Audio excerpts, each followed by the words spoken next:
I might throw a subtle jab at J5, but nothing Oh, for the time he fell down. And the time that he literally told Koulibaly, hey, you take these two people and I'll jog and try and catch up. He did not have a bad match, though. Comparatively to everybody else on the pitch, he had a good match. Yeah. And that's how it's been like the last probably 5-6 matches. He had a good match, but yeah, I still think Kova played better than he did. Oh, dude, no, Kova was a train wreck. Kova didn't do shit in that game. He got toasted. Neither did anybody else on the pitch. Okay. No, but like Kova pretty consistently was getting toasted. And Jorginho wasn't? I mean, I guess it's all relative, but right.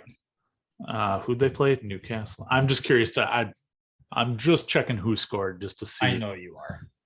I already have it loaded up. I'm just curious to see where they ranked. Yeah, they're both 6'4". Ziyech 6'7" seems high. Yemi Bakayoko, oh yo, Samina Mina, Edward Mende, Samina Mina Sam Sadate. He comes from Senegal.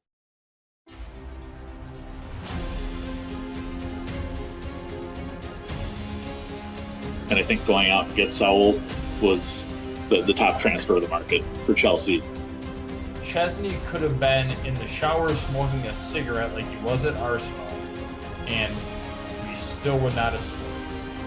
My rants have been fueled by Scotch. Don't get it twisted. Big Rom. Man, fuck you.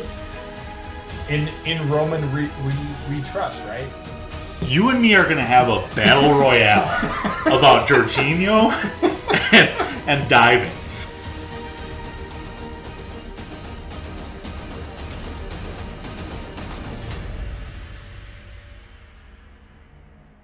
The flag stays down! Welcome to the Flag Stays Down podcast. Make sure to subscribe, rate, and review on Spotify, Apple, or wherever you get your podcasts. Tonight, it's just a 1-2 punch. It makes Drogba and Anelka look like Timo and Kai. You've got me, Andy. You can follow me at Comiskey North. You've got Matt at Matus Lee. Matt, how you doing? I'm assuming I'm Timo in that conversation. Which is try hard. Yeah. Hey, we wish we had more of that these days. Yeah, doing good. Had a relatively productive weekend. Did some work on the basement. Was out doing some errands yesterday with the wife, looking at some baby stuff, and did a little bit of shopping and just personal shopping. You need one of those days every now and again. So hit the outlets out in Johnson's Creek and picked up a fresh new pair of kicks, some nice $30 Nike dad shoes. If you know, you know. But yeah, so it was good. Just be able to kind of get away from a lot of stuff and just have a good day. And yeah, worked on the basement today, and we're here. So it's all we can ask for. Collins, how was your weekend?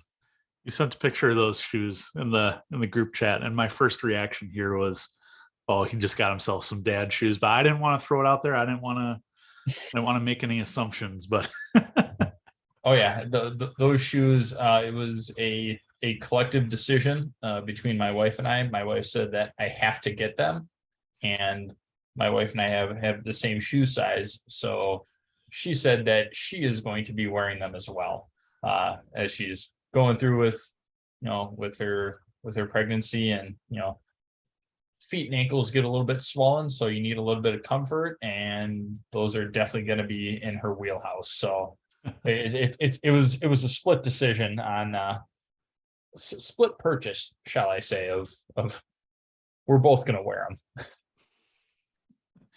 Just saving money at that point. Exactly. No, but I'm good. It's I'm glad the World Cup break is here. This has been a stressful couple weeks. I I told you guys this is like, I've never not looked forward to watching Chelsea as much as I have over the last 2 weeks.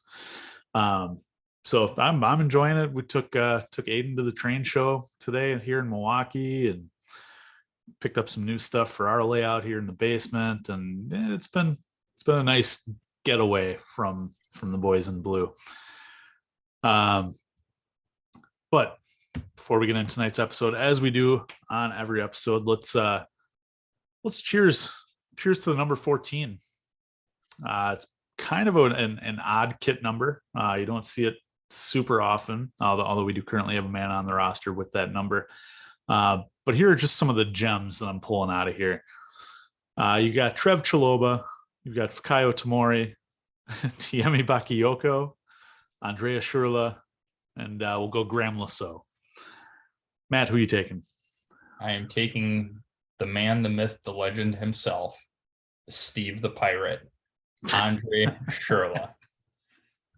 Very, very underrated with his time with Chelsea. I think a lot of people forget, the 2 years that he was here. Very underrated, but he was able to produce some absolute bangers. When we first kind of started watching this more intently, at least from my perspective, when I started watching Chelsea more intently, I was a big fan of him. So I have to go with Andre Schürrle. Yeah, I thought we were going to disagree on this. I thought for sure you were going to go Bakayoko or some weird shit like that. No, but I'm right there with you on Schürrle. I mean, 11 goals and 44 Premier League appearances is something that we would kill for right now, out of a winger. So yeah, let's cheers with our Mobcraft oddball to Andrea Schürrle. Cheers. Cheers.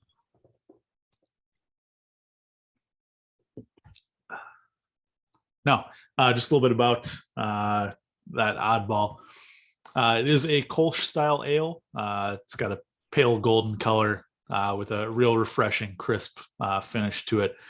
Most of their beers are a far cry from normal, so really this one is properly named because it is the oddball of Modcraft beers, and that it is just a beer.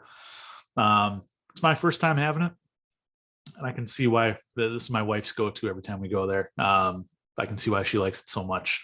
Big fan of the oddball. Matt, what do you think? Yeah, I'm a fan, and just to kind of go off what you were saying, I know it's a fan of your dad.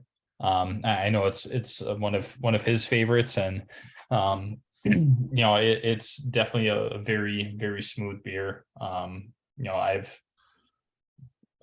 will admit I've gone through most of my supply because it is that good.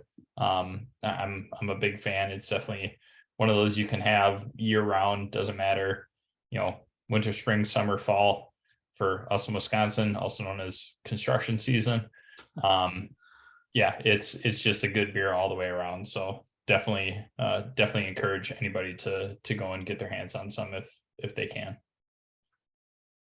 All right. Well, on tonight's episode, we're going to talk about the week that was in Chelsea's losing streak here. I'm sick of our bumps. Couple different topics. Lewis Hall saying to the rest of the team, "Look at me. I am the captain now." Look at me, sure. I'm the captain now. We've got 3 straight losses in the league for the first time in a couple of years. Then we're going to ask the question, why does this team have more fight after the match than they do during the match?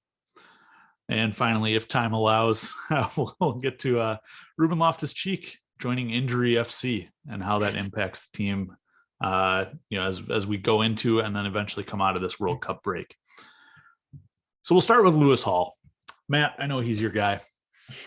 You've been talking about it for weeks now, and anyone listening, you can go back and check our previous episodes, and please do. Matt has been calling for Lewis Hall to start for the better part of a year now. Matt, what have you seen out of the 18-year-old Cobham graduate? He's still going to be a work in progress. However, that being said, watching him, and I didn't get a chance to watch the City game, but watching him against Newcastle with going up against Almiron, Trippier, the kid held his own. and then some. Like, and with the form that Newcastle is in, especially Almiron right now, that is a tough ask of anybody, even an experienced left back. That's a tough ask. He held his own. I know Collins, when you were messaging in the group chat during the City game, it sounded like he was probably our most prolific point of offense during that match. He can go forward, he can track back. Like, his defending is better than what we're used to, I would say. Regardless of Chills, Cucurella, I'll throw in Alonso just for my own humor. But it's definitely an opportunity for him. And, obviously we don't like to see Chills out, with everything that he's gone through already, and then to see another injury come up like that. Like, we definitely don't want that, but it's an opportunity for him. And I think when he's given an opportunity, I have yet to find a reason, or I've yet to see an opportunity that he has not capitalized on. We saw the opportunity last year during the FA Cup. I think it was against Chesterfield, and he was man of the match by far. Like, it wasn't even close. Granted, it's Chesterfield or whoever it was, but I get that. But he played extremely well. And from everything that I was hearing from you guys, it sounded like he played very well against, obviously not a full power City team, but still a very solid City team. And then going up against the number 3 team in the league in Newcastle, a very informed Newcastle, he also held his own. I think he was the second rated player in the match behind Thiago Silva, which I still would have probably put him above that. He has yet to prove me wrong. And until he does, I will keep singing his praise. I think at 18 years old, for him to be able to handle everything in the way that he does in these last 2 matches, there's no argument that you can really make to say he does not deserve to be in the squad. I'm not saying he has to start, but he needs to at least be on the bench for all of these matches. I think he has definitely earned that role. Yeah, and I think it's just kind of he's benefiting from circumstance here, right? And that I'm not sure he would have made the squad. I'm not sure he would have started. I had Chills, and gosh, what was the number? It was 11 players after Loftus-Cheek went down injured. We have 11 players injured or sick right now. Yeah. I don't think Lewis Hall gets it if that number is only 2. But he's making the most out of it right now. He looks fearless out on the pitch. And granted, against City, he was going against Rico Lewis, another 18-year-old from Manchester City. So that's a little bit different. But Matt, like you said, against Newcastle, going against the best right winger in the league at the moment in Almiron, Kieran Trippier has created the most chances out of any player in that Newcastle squad so far this season. He didn't look terrible defensively. My comparison, I would say, like you said jokingly, is Marcus Alonso. He didn't necessarily do anything to kill us defensively, but he wasn't great defensively. He got bailed out, a handful of times by Cucurella. Koulibaly. Cucurella came on for Lewis Hall. Oh, I'm sorry. I'm thinking of the City match. Oh, sorry. Yep. But yes, so he got bailed out in both matches a couple times by the center back. But going forward, he's not afraid to bomb that ball forward, which worked well when we had Broja out there. Worked well when Kai was there, Mason Mount running down that side, and that's one partnership that has looked really good down that left side has been Lewis Hall and Mason Mount. For as much flack as Mason Mount takes, he's filling into that Timo role. He's making the runs. He's trying hard. And Lewis Hall is finding them with those deep balls down the flank there. So, as long as we still have people out injured, why not? But I'll make a little bit of a counterpoint here. If everyone's back healthy, Lewis Hall is a natural center mid. And that's kind of what we've been missing in that position. Jorginho, Kovacic, N'Golo Kante is never coming back. I'm going to put that on record right now. But, you got those two, and then it's been a mix of Connor, RLC, and Zakaria for 2 matches now. Why not throw Lewis Hall out there? Especially if you're going to go to a 4-3-3 or a 3-4-3. Why not throw Lewis Hall in that midfield? But at least see what he can do out there. Yeah, I mean, I wouldn't like to see him. I wouldn't say a central mid. I would like to see him as a left mid, or even if we do like a left center mid, or however we want to phrase it. I'd like to see him on the left side of that midfield. I know that he can hit with his right. We saw a beautiful crossfield ball from him with his right, and he put it on the money. But yeah, I mean, he's definitely proficient with both feet, a little bit stronger on his left, I would say. But the fact that, you see him in the opening minutes he's on the ball for that first foul against Broya in the opening minute. Like, you see him on the ball and he's able to clear the first defender on corners. That alone, he gets a nod from me. So it's one of the things that we always talk about and joke about, but I do think that he is still very young. He still needs to kind of grow into his own and things like that. But, he's making the most of the chances that are being given to him, whether it's by circumstance or the fact that he is just playing better. I don't hate the option of having him on the bench, even if he does have to be kind of like that RLC-esque type role where, okay, you're going to play, left wing back, or you're going to play left back, or you're going to play left mid, something like that. I think he's up to the challenge, and I think that with enough playing time, he's definitely going to develop into a good talent. So with Lewis Hall succeeding here, and we've seen a couple of the academy guys be called up at least to the bench, and now having 3 straight losses in the league, and I believe we've gone 5 now without a win in all competitions. Is it time to play the youth? I mean, I know that's not Chelsea's philosophy, has not been for the better part of 2.5 decades here. But is it time to press that panic button and maybe give the Omari Hutchinsons, the Carney Chukwuemekas of the world a shot out there? It's hard to argue against it. The only thing that I will say is that a lot of them are predominantly midfield players.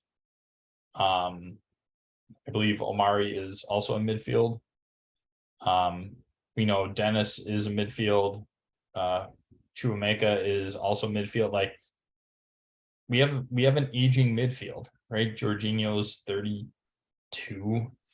Kante is 32, 33. Like, give him a trot out, because what's working, or what we're trying right now, is just not the case.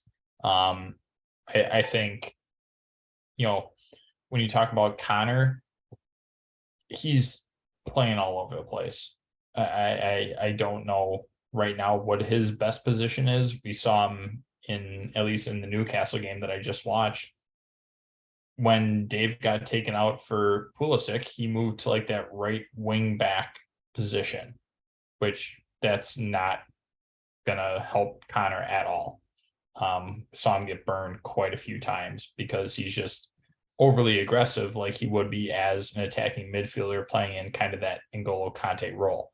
And then obviously the formation changed and stuff like that. But I think we're running very thin, and we don't have enough players to be like, okay, we can do a 1-for-1 and you're going to go here.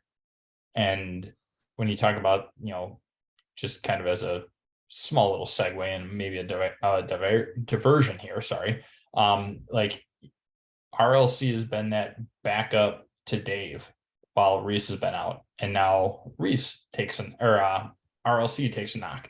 Like, so now we're even thinner, especially at that right back position. And you got to find things to work. And, Christian's not the answer. He's definitely more attack minded.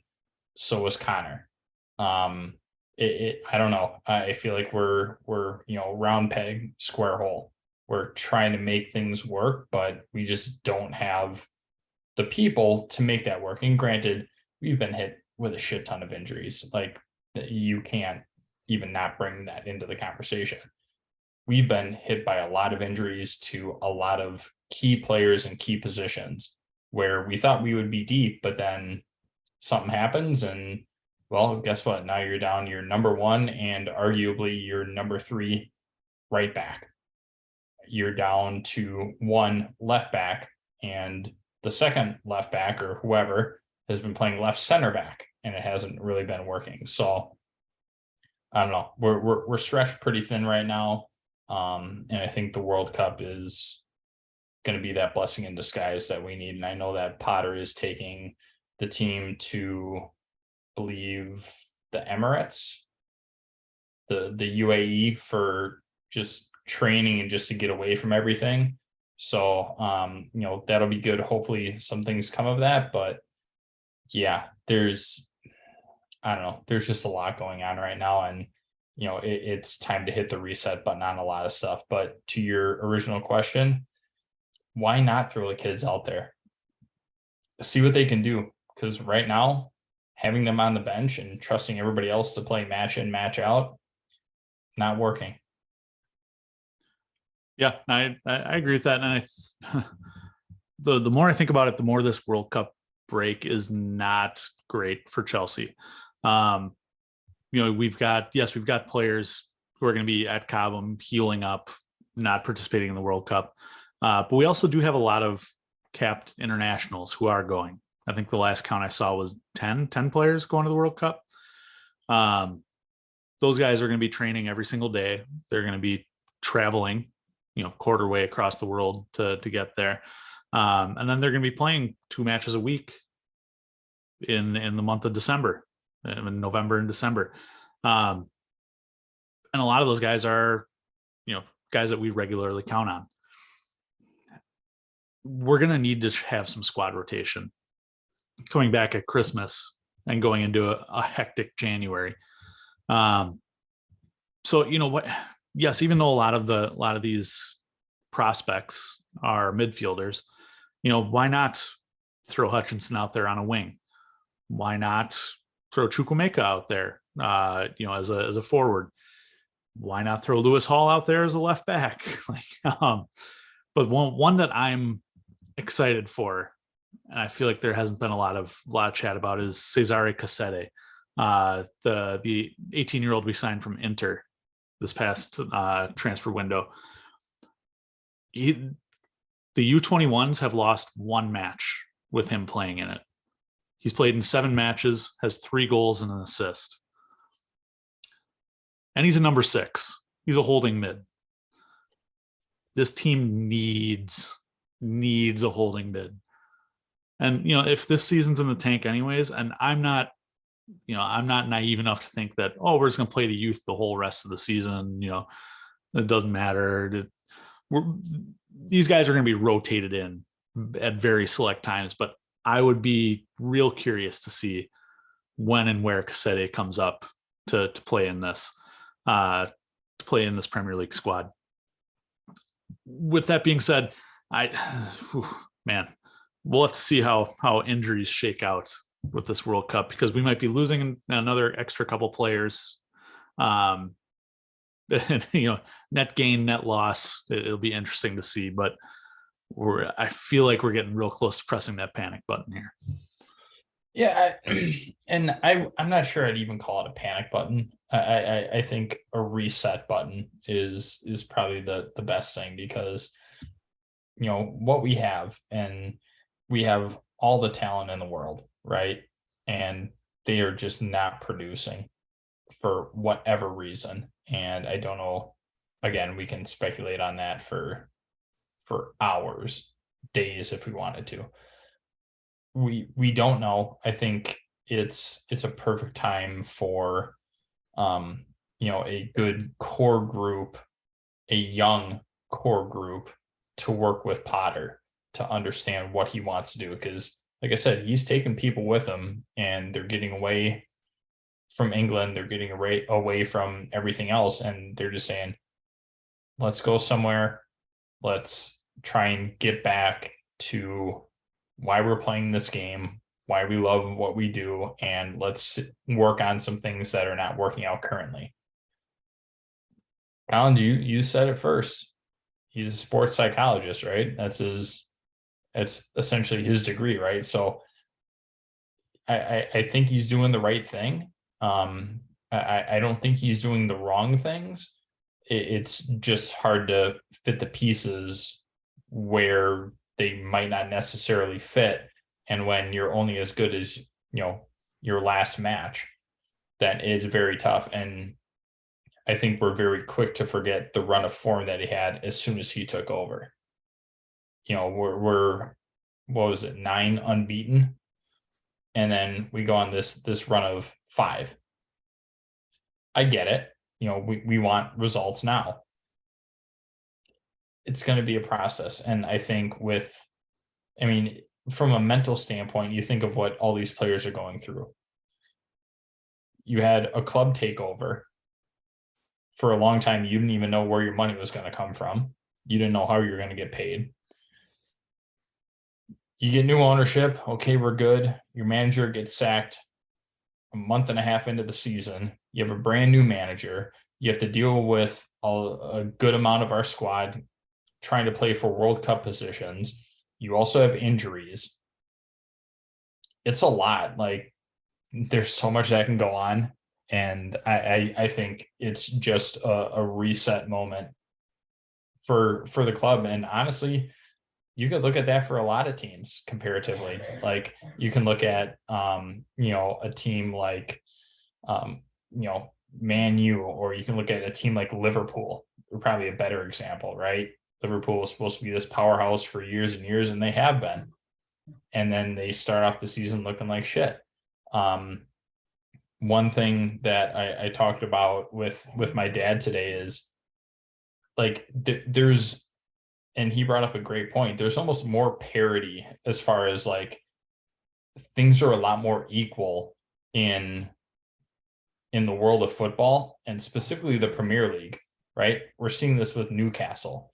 They don't have these high name player, like who's their best player? Like, if you were to ask that right now, for a while it was Saint Maximin. Now it's Miguel Almiron. Then Kieran Trippier is playing extremely well. Dan Burn, he was playing pretty well. Like, you have all these people that were integral parts of lower level teams, but now they're all coming together, and, like, we're starting to see that it's not really a clear-cut top 6 anymore. Yeah, you're still going to have your big names, your big money, and all that stuff probably at the top, but we're starting to see, Collins, you'll appreciate this, the little team that could. You're starting to see a lot more of those teams nowadays, right? We saw it with Brighton, even under Potter. We saw them coming up early this season. Like, they were not losing. They were doing extremely well. Unai Emery comes into Villa. They've won 2 straight. Like, you see all these certain things, and it's not necessarily your top 6 anymore. It's more, what is your top 12 to 15? And I think that's kind of where we're going is, yes, you're going to have clubs that are just not good. But it's starting to level itself out more and more, kind of as at least this season goes, and even into last season, you're starting to see a lot more of that. Yeah. And man, I don't know how we get back, at kind of the top of that. Yeah. I know Potter hasn't had a transfer window at Chelsea. But we still don't have a director of football. we've got that think tank behind him. We've got Potter's head of recruitment from Brighton. But you know what? Who's leading this? Who's got the most say as to who's coming in and who's going? It's all going to be real interesting, I guess, to see how this all plays out, how Chelsea works to try to get back to the top of that, top 10, top 15. Because if they don't, you don't want to be left behind, is what I'll say. Yeah, I would agree with that. And again, I think it's just a very unique timing that, we just saw over the weekend. Brentford beat City. Like, when would you have ever thought that would actually happen? Never. But you're seeing it more and more. It's kind of like a couple of years ago when Villa kicked the shit out of Liverpool, like 7-1 or 7-2, whatever that was. Again, you never would have expected it. Leeds beating us this year, 3-0. Never would have expected it. But it happens. Like, the game is evolving, and I feel like we're still kind of in that Champions League hangover phase, which after 2 years it should be done, but it's not. Like, we're still resting on that, being like, hey, we were Champions League winners 2 years ago. Like, teams should fear us. Nah, nobody does. And that's a very sad truth that a lot of people are trying to have to deal with right now. Well, Matt, on a happier note here, found out this morning when I went to church, we are 2 weeks away from Advent. Yes. So time is running out here, people. If you haven't gone to Mobcraft yet, make sure to check out their tap room in both Milwaukee and in Denver. I was just there this week, and they still have plenty of Advent calendars left. I even picked up Matt's for him. But this Mobcraft Advent calendar, 24 days of cheer, 24 different beers. You've got 6 collaborations, 4 seasonal beers, 5 of the core offerings, which you've heard a lot about on this pod so far, 5 limited release beers, and 4 barrel aged, which are my go-tos. They are delicious. It's the perfect gift for any beer lover that's on your Christmas list. So again, make sure to go hit up Mobcraft's tap rooms in Milwaukee and in Denver.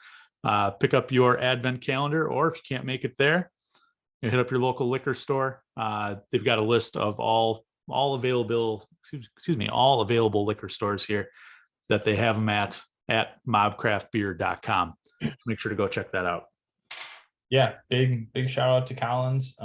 He was at Mobcraft, asked me to stop by. Unfortunately, I was tied up with work, so I wasn't able to make it, but he was very kind enough to pick up my Advent calendar and drop it off. And so it's chilling very nicely downstairs in the basement fridge, and I'm excited to get after that.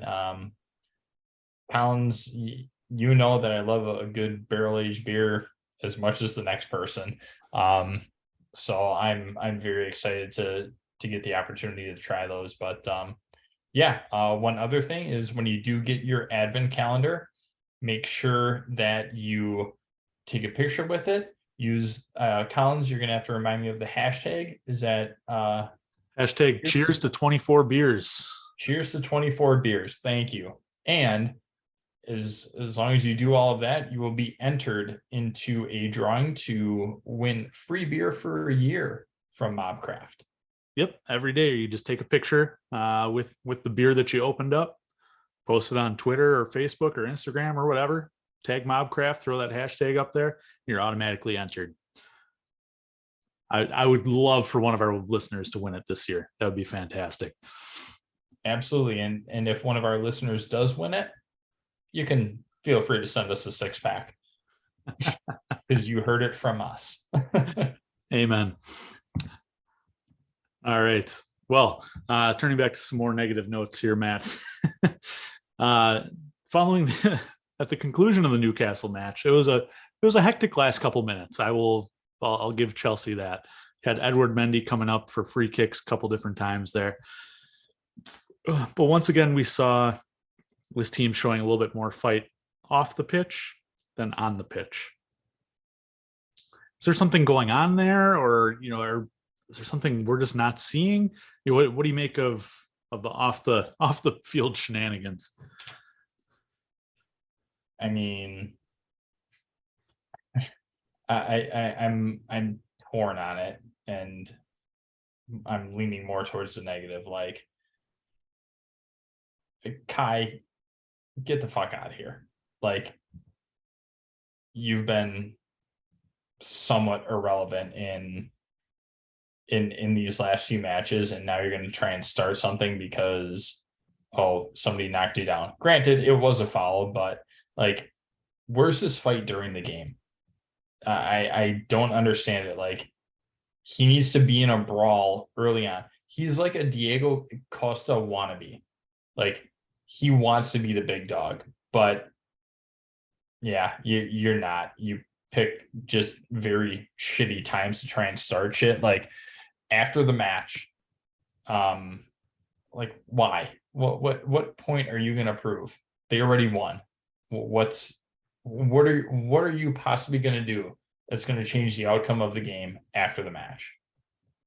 Just absolutely shitty. One thing that I do want to touch on, maybe we'll save this for a impromptu pod after dark. I want to talk about the official pushing the shit out of Pulisic. That was a new one for me. Just full arm extension, just pushing Pulisic away. That's a new one for me. So that one caught me off guard. I had seen rumors about it, and then I actually watched the match today. I'm like, okay, that's going to be, again, nothing's probably going to happen, but that should probably be looked at by the FA. Again, it probably will, and they'll say, well, they did nothing wrong, blah, blah, blah. But you just see certain things. Like, I mean, Lascelles, yeah, he's a fucking dick. Like, he knew what he was doing. He deserved to get yellowed. I appreciate the official's decision to just say, yeah, that's a yellow. You know what you're doing. You're not even on the pitch. Yeah, he deserved it. I don't like the fact that once we're down a goal, that's when we start trying. It's like we wait. It's like we're waiting for somebody to poke the bear, except the bear can't really do much. So like, what's it really doing? I don't like the fact that this team is softer than a marshmallow right now. That's a nice way to put it. Like, just fight. That's the only thing I can say. Just fight for 90 minutes and see what happens. If you give it everything and it doesn't work out, fine. But at least you went out there and you gave it absolute hell. Yeah. I believe the same thing you did. That you just said. It's, yeah. Let's leave it all out there. And I understand frustrations boiling over here, especially at a club as big as Chelsea. I mean, it was 2 years ago we were champions of Europe. Last year we were champions of the world, and now we're a mid-table club. Like, I understand the frustrations there. But speaking to Kai Havertz specifically, like, dude, you are all bark and no bite. How many times do we see him square up with another player, and then Rudiger comes and bails him out, or just something like that? And him specifically, like, show us something on the pitch. Score, shoot. I don't know how else like to describe it, but like, just do something productive. Like, this doesn't show me that you care about the club. This doesn't show me that you're trying hard. This just shows me that you're frustrated and you don't know what to do with it. Mm-hmm. I don't like it. if we're in a title race or, it's against Liverpool last year where it's, we go all season and it's only, we're only separated by 2 penalties. That I understand. But we're mid-table right now. We haven't looked like we've gained on anyone in the last couple of weeks. Like this, it looks like it's all for show, and it looks very fake to me. So I'm not a fan. Kai specifically needs to take this international break and calm down, and I'm sure he will for the German national team. I'm sure he'll score lots of goals for the German national team, and then come back to us, and hopefully that carries over and a good attitude carries over, but I'm not optimistic that it's going to. Yeah, I mean, you can look at, a handful of people, at least, again, and I'm only looking at this from a 1-game perspective, the Newcastle game. Collins, I hate to do it. How like annoyed was J5 like the whole game, like trying to call for a yellow, and it's like, okay. 9 times out of 10, you're probably going down on your own when you feel contact. Like, you've built that reputation, and now you're trying to go at the official, and the officials aren't really going to take a lot of shit, especially knowing how you play and how you try to draw fouls. Get on with it. Are there some that I would agree, should have been yellows, blah, blah, blah? Yeah. Overall, I thought the official had a good game, which is something I won't say often. I thought he had a good game, but he kind of went off the rails in that last 10, 15 minutes. I wasn't thrilled with how a lot of that stuff was handled, but yeah, I don't know. You're right. I mean, Cucurella trying to get involved in stuff like, what are you going to do? Bite his fucking kneecaps? Like what are you trying to do? Get involved with Dan Burn? Like, he towers over you. Like, what are you honestly going to do? There's a time and place for it, and we choose the wrong time and the wrong place every single time. And it goes back to what I said on last week's pod. This team needs a bully. This team needs an enforcer. Because right now it's just a bunch of posers. Like, So go out and get somebody. Shit, I mean, go out and get Sergio Ramos for all I care. Just somebody who is gonna give it their all on and off the pitch, not just off the pitch. Yeah, give me Sergio Ramos and Pepe. Give me those two, and let's see who wants to come at the defense. Right. Red cards for days.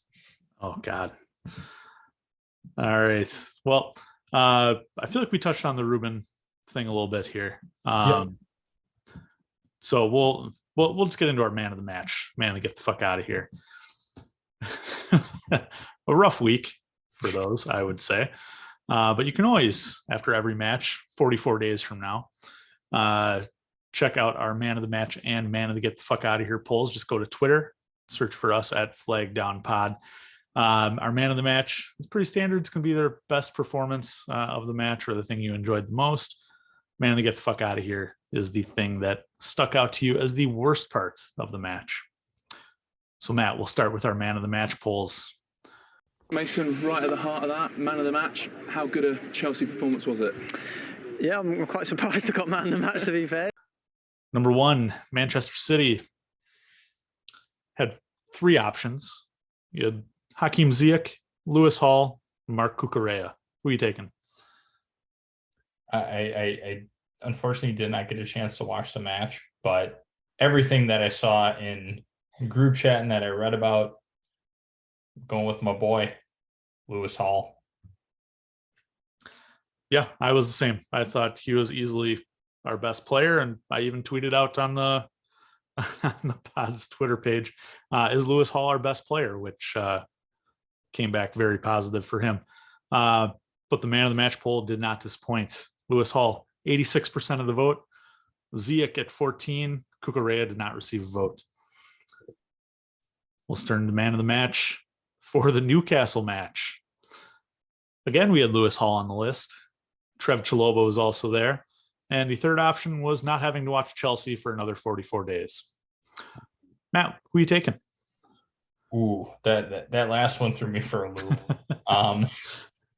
I feel like the fan base was saying not having to watch Chelsea for another 44 days, but me personally, I would have gone with Lewis Hall again. Yeah, the rational part of me also said Lewis Hall. I thought he was our best player, but I was with the I was with the fan base on this one at 80%. No Chelsea for 44 days. I think everyone is in need of a break from this squad. All right, well, let's turn to our man of the get the fuck out of here poll. Shut your fucking mouth, you'll do nothing. You'll do fucking nothing. Not one of you will do nothing. Get the fuck out of here. So, starting in our 2-0 loss to City, had 4 options here. First, the substitutions. Second, our lack of finishing. Third, the midfield. Or 4, subbing off Lewis Hall. I mean, we're going to continue this train. I would say subbing off Lewis Hall, but I would say, again, from everything that you guys were messaging in the group chat, I would go with the lack of finishing, which has been the constant theme this year. So I'm going to have to go lack of finishing. See, I'd go the midfield, but only because we've lost the midfield battle the last 5 matches. We just look so poor in the middle of the pitch. But Matt, you are with the people there, finishing with 50% of the vote. Taking off Lewis Hall came in second, followed by the subs, and then the midfield. And finally, our man to get the fuck out of here for the Newcastle match. Again, 4 options. First option being mid-table. Second option, the midfield. Third option, starting 11. Or fourth option, Cutter 2022. See, I think Cutter 2022 might have been man of the match. Just get us to that point so that we can all have a break. Wow. I would say the midfield. We got absolutely torched in the midfield with everything that we did. Obviously RLC going down. Connor was running around like a chicken with his head cut off. Jorginho and Kova did better comparatively to the rest of the team. But I mean, Mount didn't have, I rarely heard his name. So he was kind of lost. Yeah, I got it. I would say the midfield. Yeah. For the second straight match, I also voted the midfield. For the same reasons that you said, even though Jorginho and Kova looked better than everyone else, they were still ghosts for much of the match. We lost that midfield again for the 5th or 6th straight match here. And that was the winner of the man that gets the fuck out of here poll with 37%. Starting 11 and Cutter both coming in at 27 and being mid-table coming in 4th at 9%. Again, you can always check out those polls on Twitter following every match. Again, check out @FlagDownPod. Well, Matt, that's going to push us up a little bit against the hour mark here. So any closing thoughts? Cheers to alcohol. The cause and solution to all of our problems. Cheers to that. But before we do, let me pay the bills here. If you've enjoyed what you listened to here, make sure to subscribe, rate, and review wherever you get your podcasts, specifically if you listen to us on Spotify or Apple.